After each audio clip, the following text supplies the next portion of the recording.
Okay, in fact, my speech is just after Miro's one. It's about, we can say, how we can implement, in fact, the MEDSHIP program, and how we can build long-term international programs to monitor the impact of climate change in the Med. And all these logos, it's between, there are different bodies which are interested and which are acting on this issue to try to have an international joint program.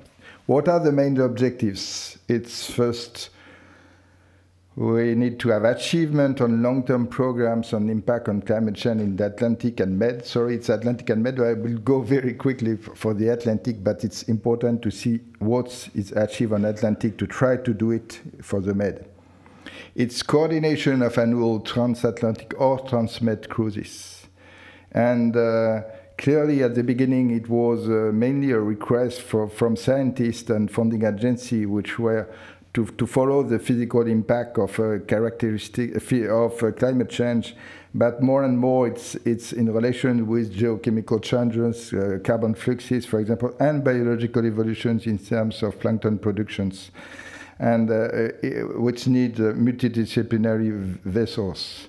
And what are the instruments which are soon working about this this issue, and who can bring to CIESM some opportunity to work with them? It's first the ERANET, it's networks for different funding agencies and ministries, and there are some like CIESM with a work package on the Med and work package on Black Sea, and a new ERANET Med. It's important that these instruments, which were previously only EU instruments, now are open to all the Mediterranean countries, and the new ERANET Med will be an example. We have a meeting next week in Istanbul, and all the countries from the south and of the east of the Med will be there also. GPI, it's a network of the members countries to co-build an EU strategy and how we can share the different priorities, and it's covering as well the Atlantic, Baltic, and the Med Sea. And at the end, we have the Article 185. It's a network of all the member states, and not only member states, regional member states. It means that it's not member states from the EU; it's member states from an area. And the Article 185 will begin next year at the regional scale, would be with all the Mediterranean countries who want to address. Up to now, there is soon a pre-working group, and where all the Mediterranean countries are involved in. And of course, I think that it's on the same idea, and we have to save time for discussion. I think that we have to go very quickly for implementations. In fact, we wrote proposals, and these proposals have been presented on the name of GPI Ocean and CISERA to Galway. In Galway, there is a large meeting between USA, Canada, and all the EU countries, and at the end, in fact, after strong discussions, there is a European Galway Declaration, which is very important because it recognizing that the global climate change and its impact on marine and coastal environment and communities need to have long-term observations, and with in-situ measurements. It means that even if we have gliders, satellites data, and so on, we need some operational aspects for, and these declarations, in fact, it was in the last May in Galway, gave that there is 3 topics in Horizon 2020 to apply this, and you see that systematic collections of ocean observation records, both remotely and in situ observations. Okay, but there is nothing for the Med. It's only for, up to now, for the Atlantic. When you discuss now about this call with the scientists, of course they are happy, they are ready to answer to the call, but they are not concerned by the lack of budget and by optimizations. The idea of the Galway Declaration was how we can all work together between the member state, between the directors of institutes, to try to join our effort to save money, because a lot of Go ships projects that Ms. Lowe had presented, they have difficulties to be maintained because of decrease of budget. But now, of course, there is a call. It means that each laboratory is defending its transect and the willingness to maintain their observations, and they're happy to have EU money to confront. It's a success for the short term for the scientists, but it's a failure on the long terms, because it needs a more top-down approach. And the conclusion for Atlantic, and we will have this for the Med, it's what is the balance between top-down versus bottom-up. It means scientists want to go on business as usual. They don't care about optimization, mutualization, reduction of cost, because it's not their major concern, but it's the objective of the institute directors. The problem of case, it's another problems about the scopes. And the reason why last week in Copenhagen we have decided to create a council working group in ICES where with all the directors of institutes which will be involved in this aspect of Atlantic.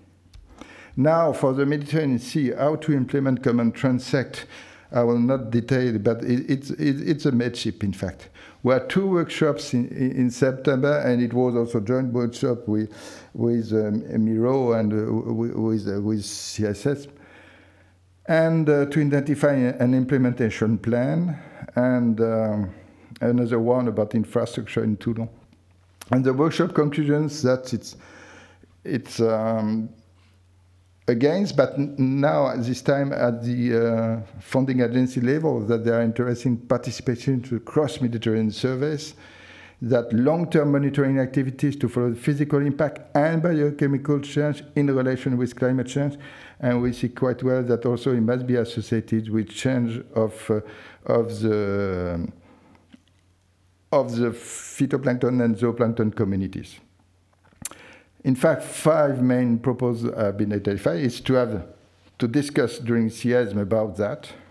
The second one, it's how we can use all this data about modeling. And the third one is about how we can have a working group or and to identify pilot case studies and in relation with GPI Oceans. And a pilot project for demonstrations. For about the implementation, we are speaking, and tomorrow we'll have the Medship workshop. The point 3, I don't remember the point 3. It's yes, it was about this. What was about that?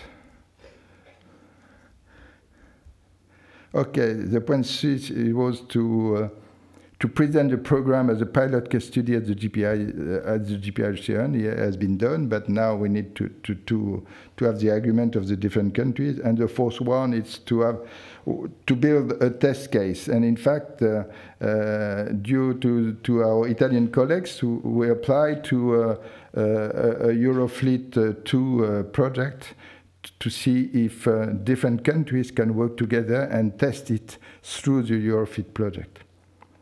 And intercomparisons of modeling has soon been done in a Barcelona meeting in November 2011, and see quite well that a lot of models, of trophic wave models, are on the way in the Med Sea. But what is important is that if you look at the integrated table for data availability in the Med, there is about nutrients scarce, macrophyte, benthos, phytoplankton, zooplankton, all these data are scarce and quality is very often low, you see. It means that not only, and benthos there is nothing, it means that when you want to look at the impact of climate change about the ecosystem, we have not only to focus, I was saying, on about physical and geochemical processes, but also about trophic web. It's the reason why we need large platform, in fact, multidisciplinary platform, and move from physical observation to integrated surveys. And okay, And now, how to implement this dream, in fact?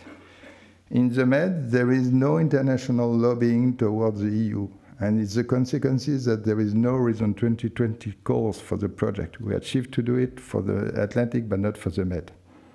But Eranet Med next week is in Istanbul. Do we propose to support it, a common proposals? Will be a common project, and how we can share different cruises together. In 2014, at the beginning of the year, we will have the between the different countries under the Italian presidency, also this call. But the discussion is very, very wide. Some countries want to co-fund some things, nothing about the sea. Some countries want to fund something about human health. Agriculture is another topic, but about fresh water, scarcity, and also energy. It means that if we want to have something, Article 185, the funding will be 100 million euro. It's quite important. It means that if we need to have a strong commitment, and CSM could be one of the actors. We have soon positive answer from the Med, from the state, Spain with the general director of IEO, France with the Premier, and Italy with CNR. It's a beginning. Now we have to need discussion with the other members countries and the Med countries, mainly Germany. We saw the Meteor cruises, and they are doing such cruises each 5 years. And to your last slide, it's in fact we have to create in CIESM a high-level writing group of scientific to define the scientific content of the proposals, including, of course, scientific background, but also exactly what Joachim said at the beginning, to what are the reasons in terms of human impact, it's of importance for the society, because we have to convince the member states to maintain and to establish this monitoring relation with climate change, but for the next 10 years, with what is the periodicity and the period of the year. What is the space scale, and which must be steady? What are the parameters to follow? And we need to have a strong support for CSM members or the board, and after contact national fleet managers, because it's the fleet managers who can sign practicalities to have a common MOU. And after present these proposals to the state, and which will be in Eranet Med and in the Article 185 more than in GPI Oceans. Thank you for your attention.